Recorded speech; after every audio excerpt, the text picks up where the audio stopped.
বিসমিল্লাহির রহমানির রহিম। সকল প্রশংসা আল্লাহ তাআলার, যিনি এই বিশ্বজাহানের পালনকর্তা। সালাত ও সালাম প্রিয় নবী মুহাম্মদ সাল্লাল্লাহু আলাইহি ওয়াসাল্লামের উপর, তাঁর পরিবার, সাহাবীগণ এবং যারা তাঁর পথ অনুসরণ করেছেন কিয়ামত পর্যন্ত তাদের উপর। আজকের এই বার্তা মুহাম্মদ সাল্লাল্লাহু আলাইহি ওয়াসাল্লামের উম্মতের সে সকল মানুষের জন্য যাদের হৃদয় এখনো জীবিত আছে, এবং এ পৃথিবীর সকল মুক্ত চিন্তার মানুষের জন্য। আপনারা গাজ্জার মানুষদের উপর নির্মম বোমাবর্ষণ ও ধ্বংসযজ্ঞের সাক্ষী, যে ধ্বংসযজ্ঞ আজ প্রায় 2 বছর ধরে অব্যাহত আছে।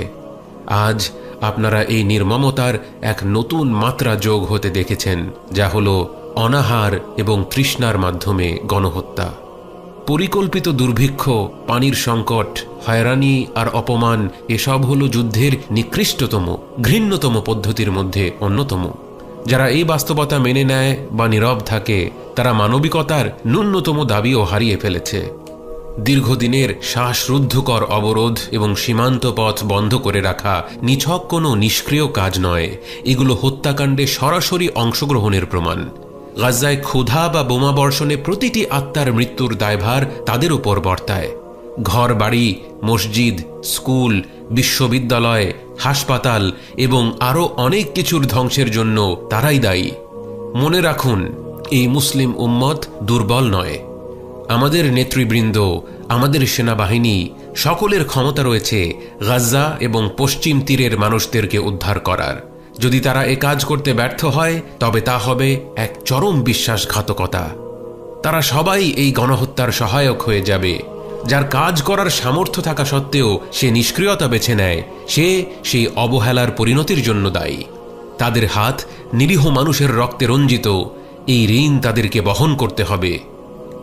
যারা এই কথাগুলো শুনছেন, মনে রাখবেন, গাজ্জা ও পশ্চিম তীরে আমাদের জনগণের রক্ত আল্লাহর কাছে পবিত্র ও অলঙ্ঘনীয়।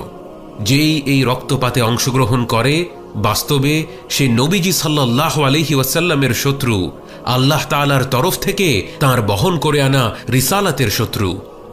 মানুষকে ক্ষুধার যন্ত্রণা দিয়ে হত্যা করা, হোক তা মুসলিম বা অমুসলিম, এই পৃথিবীর সবচেয়ে জঘন্য ও অপমানজনক অপরাধের মধ্যে অন্যতম। তাই হে মুহাম্মদ সাল্লাল্লাহু আলাইহি ওয়াসাল্লামের উম্মত, হে বিশ্বের স্বাধীন মানুষেরা, জেগে উঠুন, সক্রিয় হন। আপনাদের সাধ্যের মধ্যে যা আছে তাই করুন। সম্ভাব্য সকল বৈধ উপায়ে প্রতিবাদ করুন। আপনাদের ভাই বোনদের কাছে খাদ্য, পানি এবং ঔষধ না পৌঁছানো পর্যন্ত থামা যাবে না, না হলে খুব বেশি দেরি হয়ে যেতে পারে। আমাদের সবাইকে জেগে উঠতে হবে, আমাদের সবাইকে দান করতে হবে। প্রতিটি ব্যক্তিকে উপলব্ধি করতে হবে যে এটি আল্লাহর পক্ষ থেকে একটি পরীক্ষা। আর যদি আমরা অবিচলিত রয়ে যাই, নীরব রয়ে যাই, স্বার্থপরতার পরিচয় দেই, তাহলে গাজ্জার ওপর যা নেমে এসেছে তা শীঘ্রই আমাদের উপরও আসতে পারে।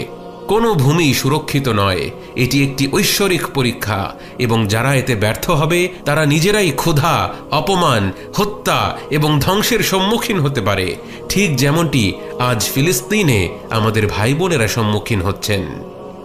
আমরা পরাক্রমশালী আল্লাহর কাছে, আরশের মহিমান্বিত রবের কাছে প্রার্থনা করি, তিনি যেন এই জালেমদের হাতে প্রজ্বলিত বিধ্বংসী গণহত্যাকে নির্বাপিত করেন। তিনি যেন ফিলিস্তিনের, বিশেষ করে গাজ্জার আমাদের সকল ভাই বোনদের জন্য দ্রুত ত্রাণ নিয়ে আসেন। আল্লাহ যেন তাদের জীবন রক্ষা করেন, তাদের নিরাপত্তা দান করেন, ক্ষুধার্তদের আহার করান, বাস্তুচ্যুতদের আশ্রয় দেন এবং তাদের সম্মান, নিরাপত্তা ও বিজয়ের সাথে ঘরে ফিরিয়ে নেন। আমরা আল্লাহর কাছে দোয়া করি, তিনি যেন আমাদের বন্দীদের দ্রুত মুক্তি দান করেন, বিচ্ছিন্ন পরিবারগুলোকে একত্রিত করেন এবং তাদের সকলের উপর তাঁর রহমত বর্ষণ করেন। হে আল্লাহ, যখন পৃথিবীর দরজাগুলো তাদের উপর বন্ধ করে দেওয়া হয়েছে, তখন তাদের জন্য আকাশের দরজা খুলে দিন। এমন উৎস থেকে তাদের রিজিক দান করুন যা তারা কল্পনাও করতে পারে না। আপনি তাদের বিজয়ে খাদ্য ও আশ্রয় দিতে সক্ষম, সুতরাং তাদের আহার করান, তাদের সুরক্ষিত করুন এবং তাদের স্বস্তি দান করুন। হে পরম দয়ালু, হে আল্লাহ, তাদের অলৌকিক মুক্তি দান করুন যা পার্থিব উপায়সমূহের ঊর্ধ্বে। তাদের একটি সুস্পষ্ট ও চূড়ান্ত বিজয় দ্বারা সাহায্য করুন। হে মহিমান্বিত ও সম্মানিত সত্তা, তাদের ত্রাণ দ্রুত করুন। এবং আমাদের সকলের প্রতি অনুরোধ, আমরা যেন দোয়ায় সচেষ্ট থাকি। বিশেষ করে এই দিনগুলিতে আমাদের দোয়াগুলো যেন তাদের জন্য একনিষ্ঠ প্রার্থনায় ভরপুর থাকে, হোক তা সালাতের ভেতরে বা বাইরে। আমাদের দায়িত্বের প্রতি সজাগ থাকতে, আমাদের সম্মিলিত দায়বদ্ধতা উপলব্ধি করতে অন্তত এতটুকু করা আমাদের ন্যূনতম কর্তব্য।